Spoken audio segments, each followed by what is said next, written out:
Сайн байцгаана үзэгчдээ та бүхэндээ энэ үдшийн мэндийг хүргье. Өнөөдөр бид студид нэгэн сонирхолтой эрхмийг өрн дуудаж та бүхэнтэй уулзахыг хүссэн юм аа. Юу гэвээс хүнд ч үл анзаарагдан бүргэдийн гэрэл мэт юунд ч үл анзаарагдан бүдэг байхыг хүснэ би хэмээн хөрөг илэрхийлсэн яруу найрагч Батчахлантай өнөөдөр би та бүхнийг уулзахыг хүссэн юм аа. Ингээ танд энэ үдшийн мэндийг хүргье. Баярлалаа. Нийт телевиз үзэгчтэй бас энэ үдшийн мэндийг хүргье. Мэдээж яруу найрагч утга зохиолтой ойрхон байдаг хүнтэй өнөөдрийн ярих сэдэв бол бид Монголын утга зохиол гэж том яриад хэрэггүй.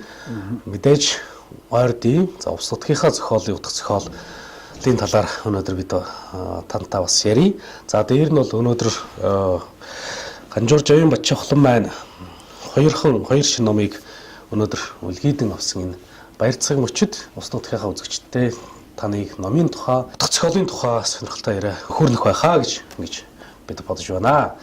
Энэ хоёр номыг төр хоошин тавиад өнөөдөр таны бодож байгаа таны утга зохиолыг юу гэж үздэг, Монголын яруу найргийг юу гэж үздэг талаар таны өөрийн үзэл бодлыг бас тайлал болгож, эхлэл болгож эхлэвэл яасан бэ гэж бодож байна. Баярлалаа.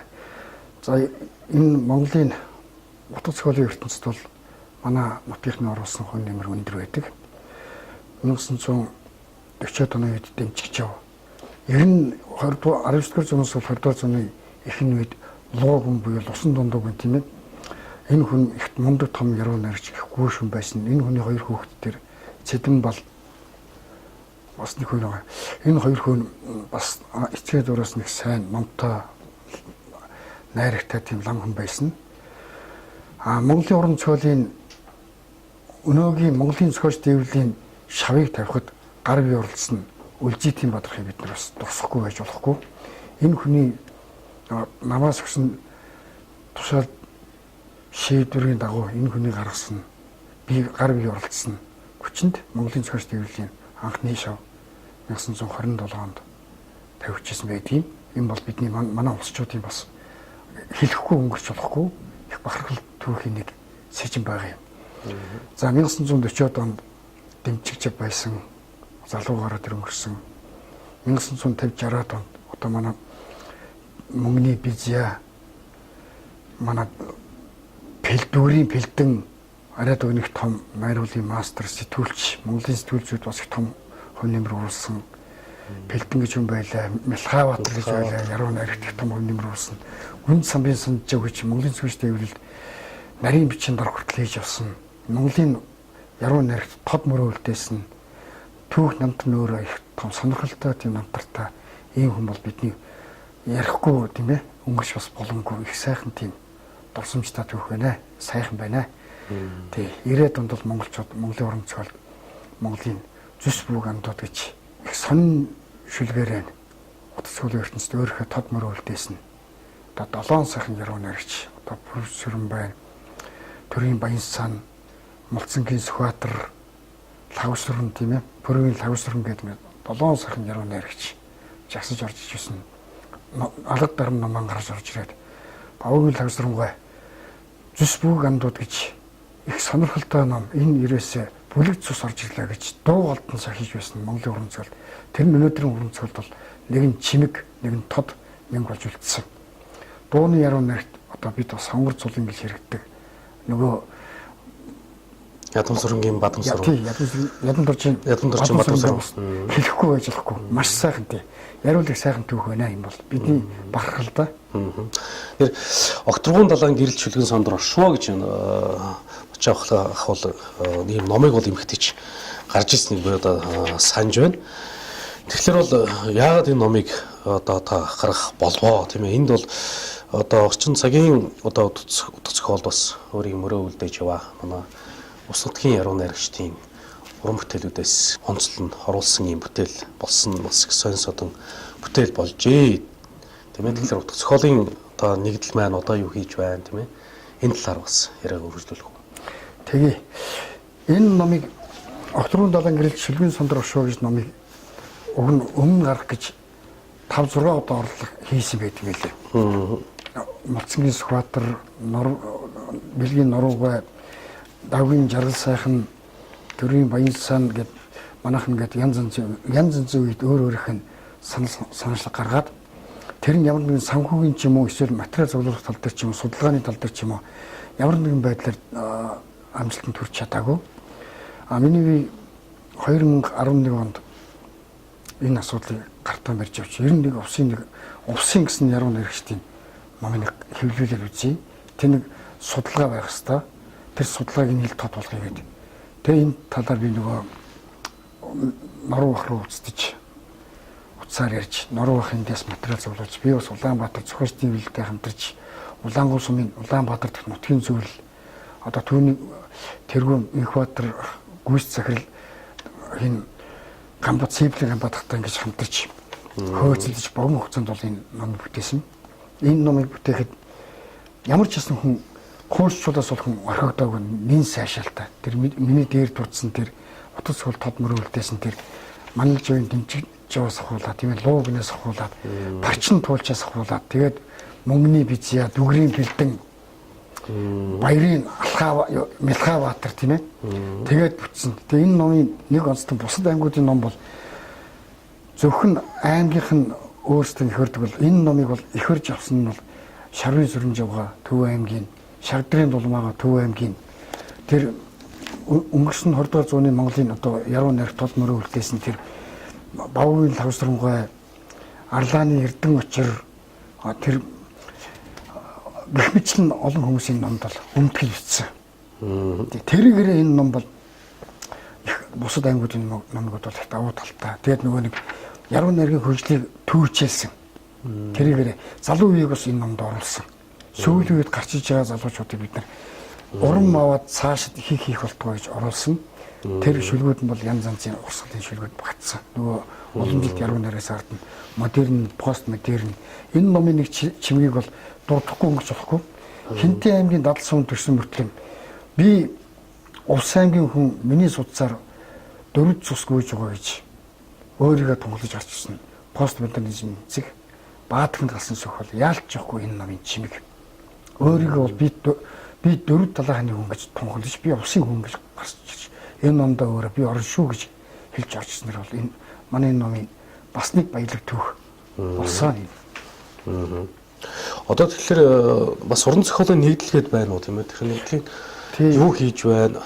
Монголын зохиолч төвлөлийн бас нэг анхан нэгж Огторгон далаа гэж утас зохиолын нэгдэл Улаангууд байдгийг. Захир энэний гүйс захирал нь бол хэн байдгийг.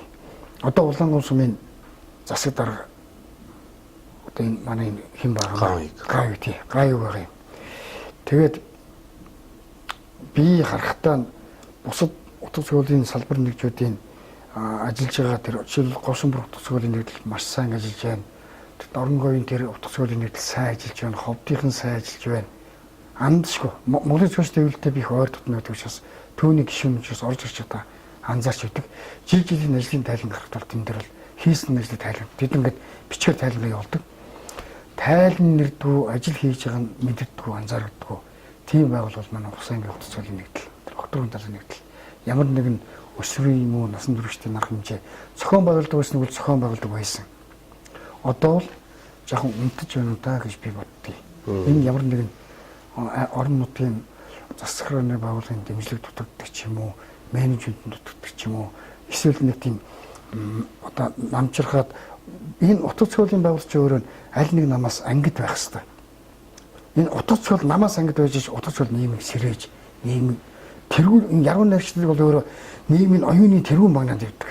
Тэргүүн багнаад ард түмний соён гэгэрүүлж, удирдах, залж явдаг. Тэрний чинээгээр ард түмэн яруу найраг уран зохиолоор сэрж тэр чинээгээр улс орн бол хөгжиж явдаг. Эдийн засгийн тэр нийгэмч тэр хөгжиж явдаг.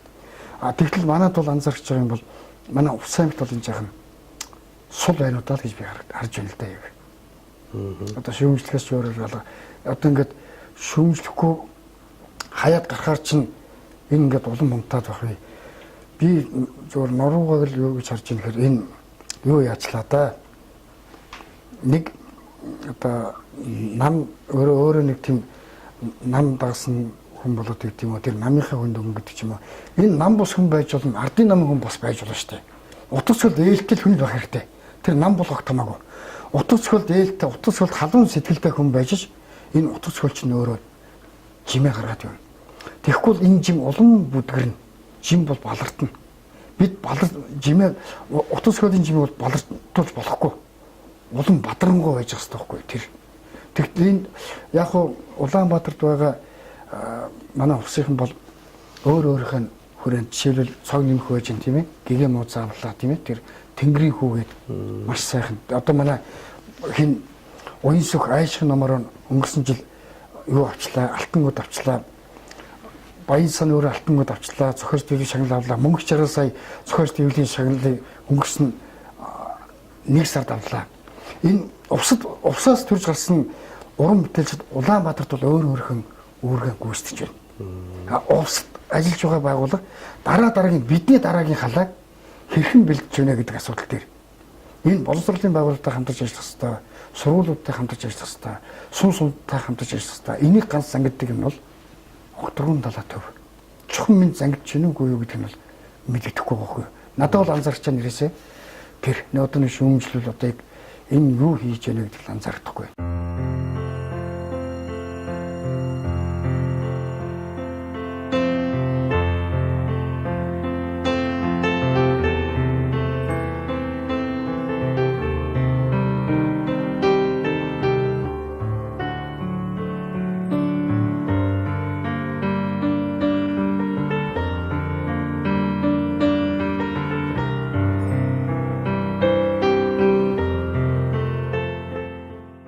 Ганжууржийн Бачхолонгийн Тэнгэрва гэл хар сарны чимээ гэсэн яруу найраг богино өгүүлгийн ийм хоёр ном уншигч түмний сонорт хүрэхэд бэлэн болоод хэвлэгдээд ингээд гараад ирсэн байна.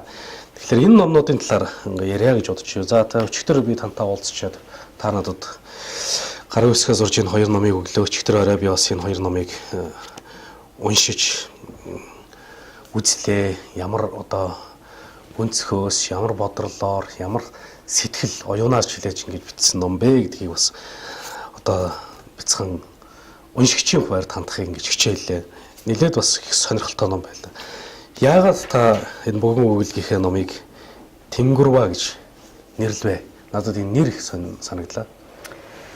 Тэнгэрва бол миний хамгийн анхны өгүүлэг. Өгүүлэг биш ч гэсэн хамгийн анхны өгүүл бол Тэнгэрва.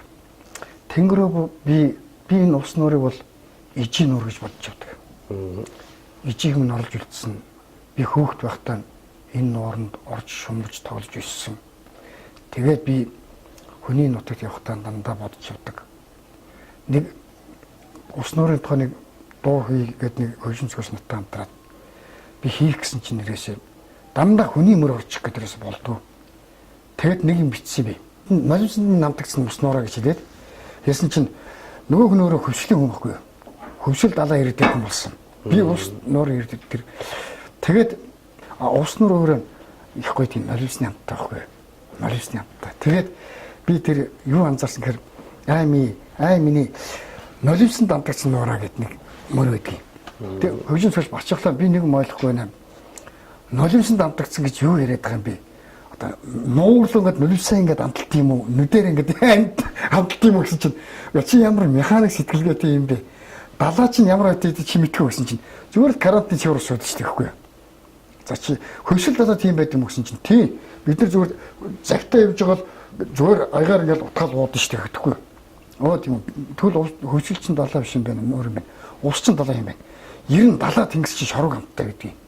Дэлхийн цэвэр ус гэдэг бол ерөөсөө маш өчүүхэн баг байдаг тий. Тэгвэл далаатай цэвэр усны нэг сайн байна.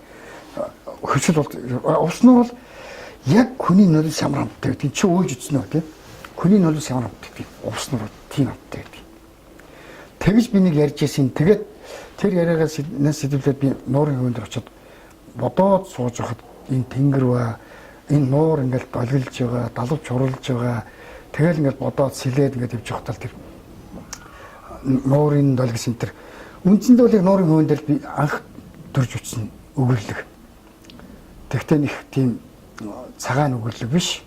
Дотгошоо урссан тийм сэрэл мэдрэмжийн бас нэг тийм гүн хааны шинжтэй тийм өгөрлөг. Тийм учраас би энэ өгөрлөгт бол маш их хайртай. Тэгээд би энэ номоо бол яг тийм миний бусад өгөрлөгүүд бол яг энэ ёо энэ хэлбэрээр бичигдээсэй гэж би өөрөө хүсэж. Цаас цаашдаа одоо цаг хугацааны суралт гэдэг юм гарна. Тэр өгүүлбэрүүд маань бас шүлгөөч гэсэн ялгаа байхгүй. Ингэж гараасаа гэж би бодож байна. Энэ тэнгэр үж ном нэлсэн тэ. Өнгөрсөн жил бид увс нуурын ойрхон намаржж байгаа. Бүргэдийн гэрэл гэж айлд очиход. Увс нуурын ирэг дээр нэг цэнхэр майхан одоо тэр чинь баг 100 л увс нуур лоохон орчдөг ш намарт одоо нэг амрагчд нэг ганцхан амрагч тэнд увс нуурын ирэг дээр нэг майхантай байж гинэ гэж. Тэгсэн та байсан.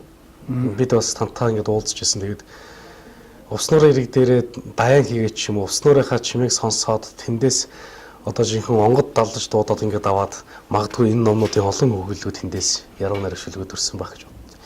Яагаад заавал нэг орчлонгоос ч юм уу хүн нийгмээс жаахан тасраач ч юм уу байгаль одоо ихтэй ингээд байгальтайгаа ингээд нэгдээд нэг хэсэг хугацаанд ч гэсэн нэг 20 гаруй онсон сонссон. Тэгээд байх нь магадгүй таны уран бүтээлийн онгодыг хөглөж байна уу?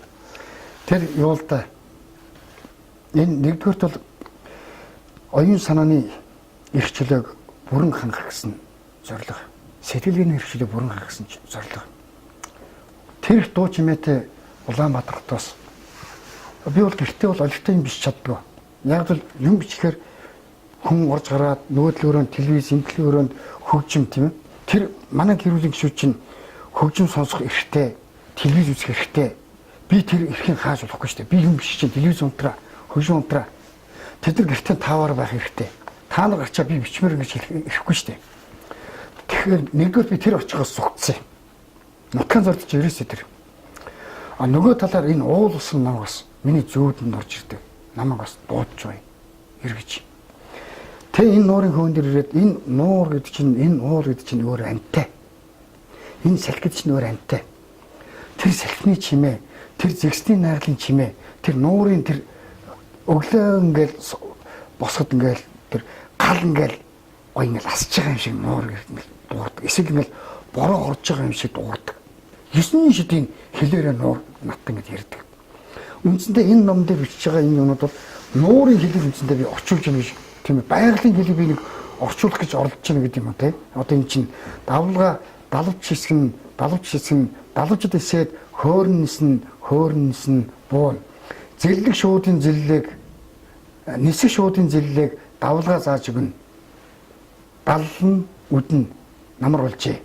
Эн чинь нөгөө нэг давл нуур их гоё ингээд анзаарч байгаа л да. Нуур хэрэн дэгдэг нэг чинь ингээд нуур ир дээр ингээд очсон. Нуур ингээд давлгаалаад утахгүй чи давж ургаад нисэндээ гэл нөгөө нуурын шууд ингээд ярилцж байгаа байхгүй чинь. Хоорондоо нэг зөнгөөр ярилцсан шүү дээ. Тэгэл нөгөө намар ингээд шууд чи ингээд нисээд ингээд явахаар нуур ингээд давлгаалаад баяртай гэж байгаа шиг надад нэг тийм мэдрэмж төрж байгаа байхгүй. Тэр их сонь мэдрэмж. Тэгэл тэр нуур шууд хоёрын хоорондын тэр нөгөө нэг ойлголцлыг яруу найраг болгоод бас өгөөрлөг болгоод ингэж оруулж байгаа юм чинь. Тэгээ нөгөө 100 хураг гэдэг нэг шоу чи тийм одоо нуурын чимэг болсон их гоё. 100 гэл 100 хураг шоуны өөрөө домгон өөрөө ямар гоё домг үлээ тийм. 100 хураг алдсан нэг хүүхэд яваад тэгээд нөгөө 100 хураг хариулж авч жагаад хээр унтаад сэрсэн чи 100 хураг алгуулцдаг. Тэгээ нөгөө шин 100 хураг хайгаад явж байгаа хадан дээрээс ч 100 хураг гэж шуугуулад авсан төөхөд өгөхгүй. Тэр домгийн эх орн манай Увсаймаг гэдэг байхгүй. Би тэрийг олж харсан. Тэр миний ижигийн санаалцахгүй гэж зүлэгч чирэл яг нуурын хөөнд төрж байгаа байхгүй гэдэг чинь. Хөхөндөг манд зэрэглээнд хартсаан төр суух үе холоо өнгөрсөн цаг хугацааны хууй сэлхэр хэлнэ. Бадамлагч нуурын эрчим чимээнд бодлоон сэлгэж суух үед бүр эртийн домд тус далавч хэсгийн өмнө нэргэлтнэ.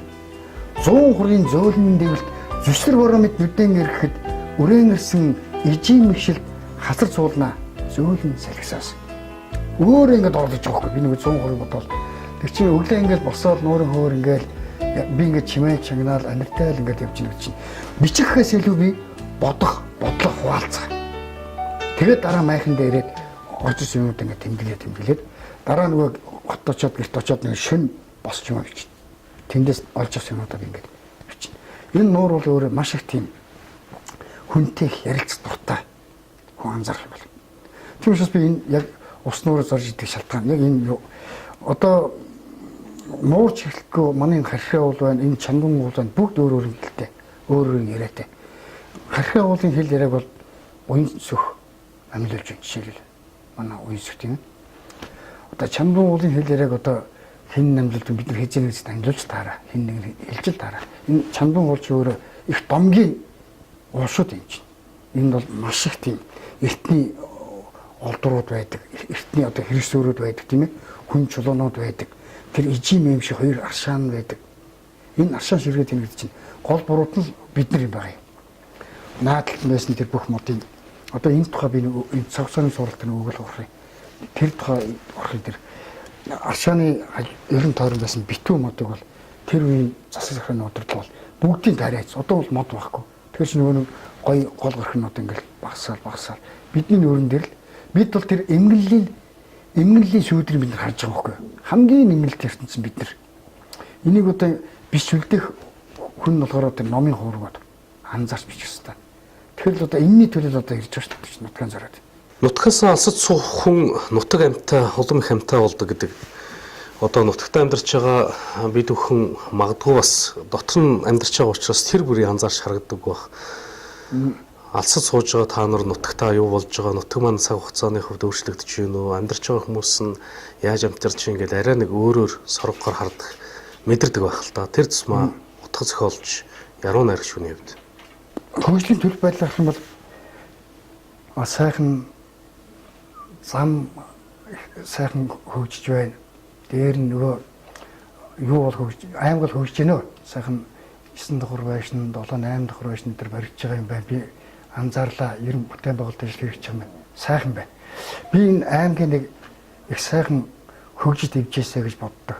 Хөгжиж дэвжээсээ гадна оюуны талдаа одоо оюуны талдаа бас их сайхан дэвжээсэ. Энд яруу найргийн наадан болдог. Энд уран жиргээ наадан болдог тийм. Энэ бас гоныг яагаад өсвөрийн усын хэмжээний өсвөрийн уран жиргээ наадмыг увсад хийж болдгоо юм. Аймагуудад хийж амжааг байгаа шүү дээ. Улаанбаатарт болоод энийг засаг захиргааны байгууллагууд анхаарал таваад увсад нэг хийчих юм бол эн чинь бас хүүхдүүдийн сэрэл мэдрэмжид хөрөнгө оруулалт. Их том хөрөнгө оруулалт. За би боддоо энэ нэг юу бол цөөдөд байна. Дараамын театрын байшин шинжилгээд нэг хүн амчны өсөд байгаа шүү дээ. Тэг чи нэг 3 400 5 600 хүний суудалтай театр нөгөөх үзэгчд нь багтдаг. Энэ театрын сайхан тэлээд театрын тайзын бас сайхан орчин үеийлээд тэлээд өгвөл бас энэ нөгөө нутгийн соёлын хөгжил бол их том хүн нэмэр болно. Шашин зан үйлийн юмнууд бол баригдаж байна. Би бол анзаарлаа. Хэдий удаан баригдаж байгаа ч гэсэн би нэг л юм бодож байна. Удаан баригдсан чанартай байдаг болов уу гэж бодож байна. Одоо энэ анзаарч явах. Тэгээд энэ тэр наадмын талбай нэг сул тал нь одоо харьхаагийн амралтыг яагаад аялж жуулчлах биш болж болдгоо. Тэнд яагаад сахилгаан тавьж болдгоо. Ардын намын үед санаалсан ажил, ачилсан намын үед санаалсан ажил гэж ирээсээ баяж болохгүй. Тэр нам хамаагүй. Нуурлуу яагаад аялж жуулчлах биш болдгоо. Ардын намын гишүүд санаалсан ажил, ачилсан намын гишүүд санаалсан ажил гэж хизээж тийч намын нүд нь өнцгөөс энэ аймгийн орон нутгийн хөгжлийг ерөөсө харж болохгүй. Зөвхөн нөгөө тэр нам санаа аль нэг нам санаалсан байг, аль нэг гишүүн санаалсан байг дараагийн ээл сонгуулиар гарсан хүмүүсүүд нь сайхан өргөжлүүлээд явчих хэрэгтэй. Энэ ганцхан Улаанбаатарт усад байдаг зовлон биш. Улаанбаатарт байдаг зовлон. Энэ бол Улаанбаатарчсан нэг хорооны сонгуульд, дүүрийн сонгуульд гарсан ном гарчингүүтээ түрүүч намын хийжээс л наадхан зогсоо. Би дөөр ажил хийх гэдэг ярьдаг. Энэ бол Монголын хөгжил бол маш том эмгэнэл. Тэгж ирээс болохгүй. Тэр нөгөө нэг хийжээс ажлыг засаг захиргааны нийгмийн сайхны төлөө, нийгмийн хөгжлийн төлөө засаг захиргааны хийжээс ажлыг бол тэр чинээгээр нь хөрөнгө оруулалтын үргэлжлүүлэлт хийгээд явж байгаа хэрэгтэй. Ямар нэгэн намчлал, халагчлал байж болохгүй. Тэгвэл бол их зүгээр юм байна. Тэрнээс чинь салж чадахгүй Монголын ард түмэн улам ингээл авчраад хүн тийш гал улам ингээл ороод байгаа юм шүү. За яг эдийн засгийн хөгжил гэдэг ч юм уу, нийгмийн хөгжил гэдэг ч юм уу тодорхой хэмжээнд дэш явж байна л да. Оюун санааны хөгжил хэр явна вэ? Оюун санааны хөгжлийг явуулахад аймгийн засаг захиргааны төв байгуулвал маш их асуулгч нэг номер тавьж явах хэрэгтэй. Би нэг өнгөрсөн жил нөгөө хэлээд аймгийн засдар бол нэг харамсч л дээ. Зүс бүг андууд гээд бүхэл бүтэн яруу найргийн цоо шин тийм уул мөр гаргасан нөхдүүдийг зүгээр өөр аймгийн хүүхдийн зохиолч Даш Дундаг гэж хүнийг авчирээд засгийн мөнгөөр хооллоод буудлын мөнгөнд төлөөд тэр хүний номыг авчиж баахан шахаад бэлгэнд авчаад ингээд явжсэн тул зүс бүг андуудын дахиж чивлж ягаад тэр 7 нөхдүүдийн үлдсэн 6 хүн байгаа юм. Тэр 6-ыг нь авчирчаад тэр 6-ыг нөгөө 10 хэдэн сумуудаар нь тойруулж явуулаад аймгийн төв дээр нэг тэр зүс бүг андуудын Монголд ус аймгийн нэрийг тодоос тод гаргасан тэр нөхдүүдийг авч яваад энэ соёлын хувьсал واخгүй юу? Дахин зэрэгэх. Энэ зүс бүг андуудыг сурталчлаа гэдэг бол яруу найргийг ингэж бичт юм а гэсэн тэр ур хийцийг сурталчлаа. Ингэж уншт юм а гэсэн тэр арга билгийг арт түмэнд нээж өгөх. Үнэн хэлээд Даш Дундаггүй ном дэлгүүрт 50 байна лээ. Нэг юм гарын юм алганы гүцтэй дэлгүүрт Улаанбаатарт бол байна лээ. Хүн тоож авт юм авдгүй боо мэд. Тэгэхэд өнөөдөр төрсөн нутагтаа Улаанбаатар хотод би энэ хоёр номынхаа ёслолыг хийсэн. Маш сайхан болсон. Миний энэ номын ёслол төр Өржингийн Хөрлөтөр гэж нэрт одоо соён гэрүүлэгч, соёлын кавист бэлтгэн утга зохиол шүүмжлэгч яруу найрагч тэр хүн миний арга хэмжээнд хүндэтгэл үзэж ирсэн. Ирээд баяр хүргээд энэ хоёр номыг би уншсан. Ийм юм байна гэж үг гэлээ явсан. Төрийн баясаа ирж оролцоод бас баяр хүргээд үг гэлсэн. Зохиолч төвлөрийн дарга өөрийн биеэр ирж оролцоод дараа нь жич намайг дуудаж олцсон. За бачглаанд баяр хүргэе. Сонин эрэл хайгуул бүхий сонин бүтээл төрүүлзүй бүтээсэн байна. Чамд нэмэгдээд дуулахад энэ хоёр ном чинь зохиолч төвлөрийн шагналд нэр төвшиж байгаа шүү. Юу одоо чиний шагналын тухайд бид нэр эхлээд юуны тухай ярьсан. Сэрүүд гомбын сэрүүдийн шагнал гэдэг чинь гомбын сэрүүд биш ээ. Энэ чинь ном нөрөө өөрөөр цулсан байна. Зохиолч төвлөрийн шагнал гэж хэлсэн. Энийг над дуулгаад над жиж хүндэтгэл үзэл гаргасан. Тэгэхэд би нутгийн зориуд гэж байгаа. Нутгийн зориуд гэсэн аймгийн засаг захиргаа одоо өнөөдөр маргааш харагдана. Би тэдний нэг төлөөлөл ирээд нэг баяр хүрэх болов уу гэж бодож юм. Өмнөх засаг бол энэ засгийн өмнөх засаг бол уян сүх номынхаа баяраа хийхэд ирээд хүндэтгэл үзүүлэл явж байсан. Энэ засаг одоо тэр уламжлалыг үргэлжлүүлэх үгүй юу би урилгыг өгсөн. Ирэх үгүй юу гэдэг бол тэдний өөрсдийнх нь асуудал. Орон нутгийн соён гэгэрүүлнэ гэдэг бол орон нутгийнхаа нөгөө нэг зохиолч жишээлбэл цогныхын ягаад дууч авч ирээд цогныхын тэр чинь гэгээ мууцаа тэргүүн байр авчихсан. Дахиад манай утас зохиолын салбарт тэргүүн байр авчихсан. Мундаг том зохиолч жүжиг мастер явж штэ. Тэр хүнийг авч ирээд энд лекц заагаад уншиж болдгүй. За буян сүх баян сан хоёрыг яагаад авчиж болдгүй. Тэр лавсрын яагаад авчиж болдгүй. Дандаа зүс бүг өөрийн мөрөө өсчихсэн тод ертөнц тод том одууд тэнд явж штэ. Тэрийгээс тоогоод мартагдчихсан нүгнийг авчиж жод болгоод сумуудаар явуулаад тэгээд тэр би тэр номыг уншсан. Хүүхдийн тархины төвжээ мултлах тийм юм бол байхгүй байхгүй юу? Амархан юм. Чи биш чадна тэр шүлгүүдийг. Орон нутгаас төрсэн уран зохиолын утга зохиолын ертөнцийн дэх манай орон нутгаас төрсэн өнөө цагийн багаргалууд. Хүүхдүүдэд орон нутгийн баграл бий болох хэрэгтэй байхгүй юу? Тэгвэл энэ өнгөрсөн онд бол засаг дарга бол энийг бол орхигдуулсан. Одоо энэ жил бол энэ уран зохиол бол өчигдрийн би нэг уулзаад ирж хат уран зохиолын яриа бол засаг даргын толгойд огт байхгүй юм лээ. Юу бодож юм хэр наадам. Бүх мор хоёрт манайх бол хангалттай мөнгө хайж байна. Бүх мор хоёрт бол хангалттай мөнгө хайж байна. Хаяхаас жахууд тэсийн голын унаг гэдэг ч юм уу нөгөө усын бөхчүүд гэдэг ч юм уу. Усын нөгөө басны чимгэн оюунлаг хөмсөвчүүд явсан. Тийм ээ. Усын тэр оюунлаг хөмсөд өнөө цагийн орон нутгийн удирдлагууд гадуурхах ёсгүй шүү. Харин орон нутгийн удирдлага бахархал болж аваад сургуулийн хүүхдүүдэд манай авсаас төрсэн зохиолчд тийм ээ манай өнөө цагийн юунууд бол энэ орон зайг л бөөлж өгсөн байхгүй. Тэр аймгийн боловсролын газар ч юм уу тийм ээ санаачлаад Улаан улс сумын засаг юм уу санаачлаад ийм хүмүүстийг санаачлаа хийх хэрэгтэй. Энэ дээр бол яг үндсэндээ бол маш том орон зай өгүүлж байна. Энэ орон зай юу өгүүлж байгаа гэхээр тэр наадам гэдэг том бул гарч өгүүлж байна. Би одоо нэг хэлье. Ховд аймгийнхаа утга зохиолын нэгдэлд жил бүр 3 сая төгрөгийн төсөв өгнө. Зохиолчдын эвлэлийн их хурл болоход зохиолчдын эвлэлд нь 3 сая төгрөг хараанд нь хийж өгөөд нөгөө нэг юунаас гадна их хурлаа явуулж програм машин гарч ирээд бензинийг хийж өгөөд Улаанбаатарт очоод Улаанбаатар хотдох нөгөө нутгийн зөвлөлд нь хүлээж аваад гишүүд нь хүлээж аваад буудлага байлгаад хоолундын даагаад ингээд явуулдаг. Энэ бол Ховд аймгийн жишг. Би Зэрэгэлдээ аймаг ярьж байна. Бусдыг би яриагүй. Тэр аймгаас суралцж болно шүү дээ. Тэгэд хүн чинь хажуудлаа хараа суралцах хэрэгтэй байхгүй юу? Сайн хийж байгаа анзаарчаад тэгэд манад мэдэхгүй унтж байна. За би тэр ингээл утга зохиол яруу нарыг ярихаар л өөрөө мэдэхгүй л ингээл улс төрлийн асуудал руу засаг захиргааны асуудал руу ингээд хальж орчоод байх юм байна. Яагаад вэ шүү дээ?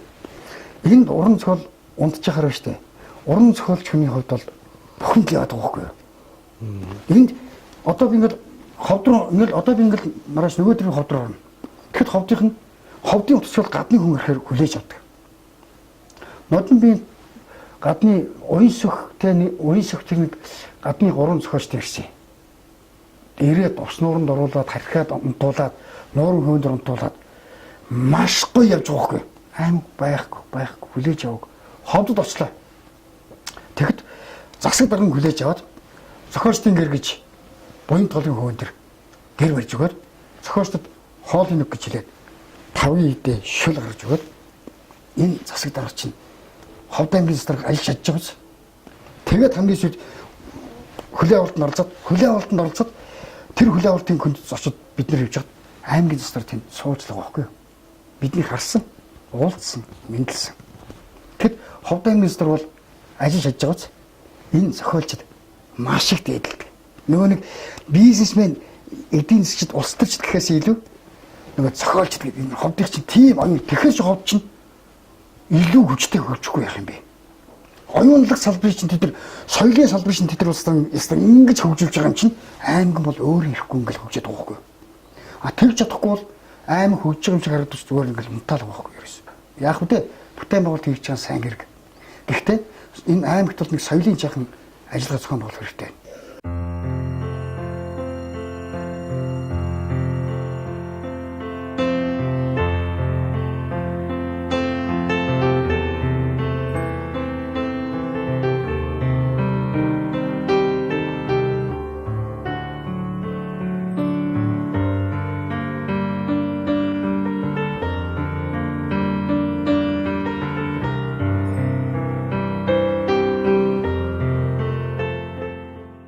Батчахлан гэж юм бэ?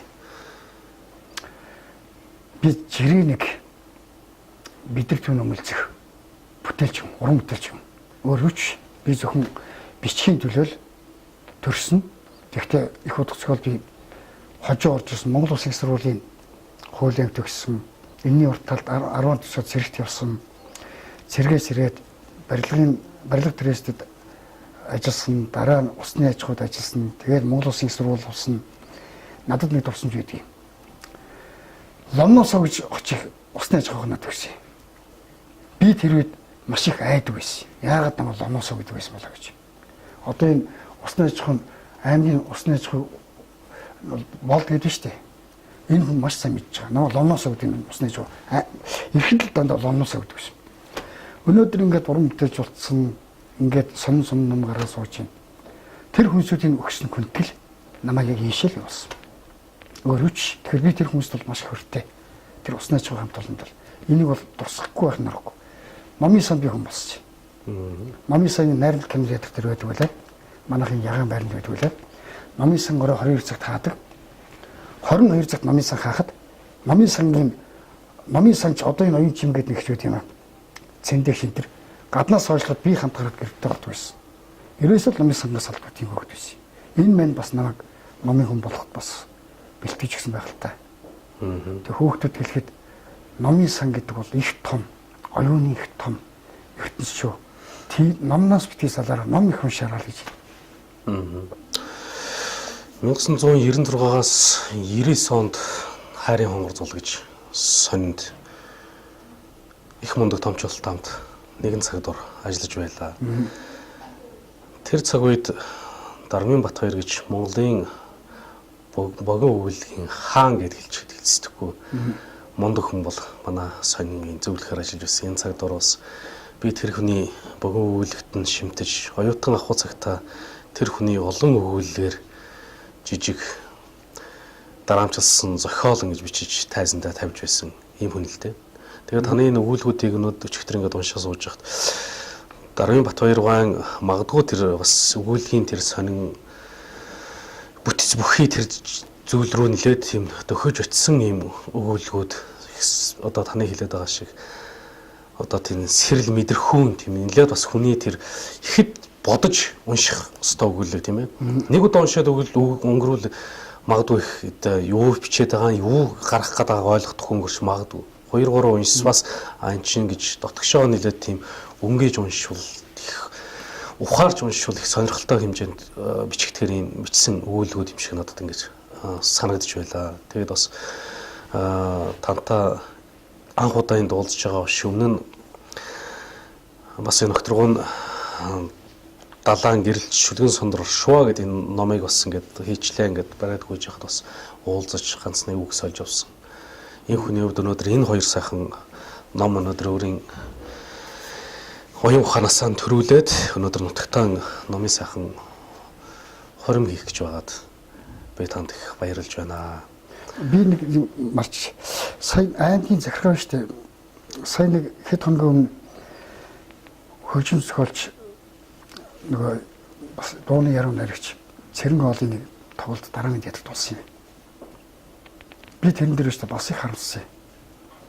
Юунд харамсан гэхээр тэр олон сайхан дуутай юм байна. Тэрийг би хүмүүсээс сонслоо. Тоглолт нь бас сайхан болсон юм байна. Аймгийн захиргаа, сумын захиргаа, аймгийн соёлын хэлтсээс тэр уран бүтээлч нь орон нутгийн уран бүтээлч шүү дээ. Орон нутгийн соёлын зүрх сэтгэлээрээ соёлын салбарт зүрх сэтгэлээ амьдралаа золж яваад тэр хүний юмн дээр очиод нэг төшмөлөө явуулаад баяр хүрэх сэтгэл. Амар шүү. Байхгүй. Маш том юм л. Энийг би аймгийн захиргааг тэр засаг даргаыг анхаарал таваасаа боловсролын соёлын газар анхаарал таваасаа сумын тэр нөгөө огтрон далаа утга соёлын нэгдлийн дарга гэдэг нөгөө сумын цэстэр ган хуйг үүнийг анхаарал таваасаа. Надад бол харамсалтай. Тэр болохгүй шүү дээ. Тэр орон за гаднаас ирж байгаа хүмүүсүүд бид нар бүгдээрээ очиод үг гэлээд нэг дөрвөлжин самбар өгөөд идэм байлээ. Баахан ууттай юм өгөөд идэм байлээ. Тэрэнд тэр самбар хэрэггүй. Тэр үг хэрэггүй. Тэрэнд орон нутгийн засгийн төлөөллийн зүгээр нэг талархлын чин сэтгэл үг хэрэгтэй байхгүй юу? Тэр бол би хүнээс сонссон л да. Өөртөө нь уулзаагүй. Би асуусан юм. Энэ захиргаанаас Цэрэн хоолын тоглолтод хүн очоо гэсэн. Очоогүй. Юу гайг дарга очсон уу? Очоогүй. Засаг дарга очоогүй. Гайг очоогүй. Дарна риск хинч очоогүй. Энэ амар шүү. Танах нь бичлэг хийж зурдаг. Танах нь мэдчил байгаа та бодъё. Уул нь очих хэрэгтэй байхгүй юу?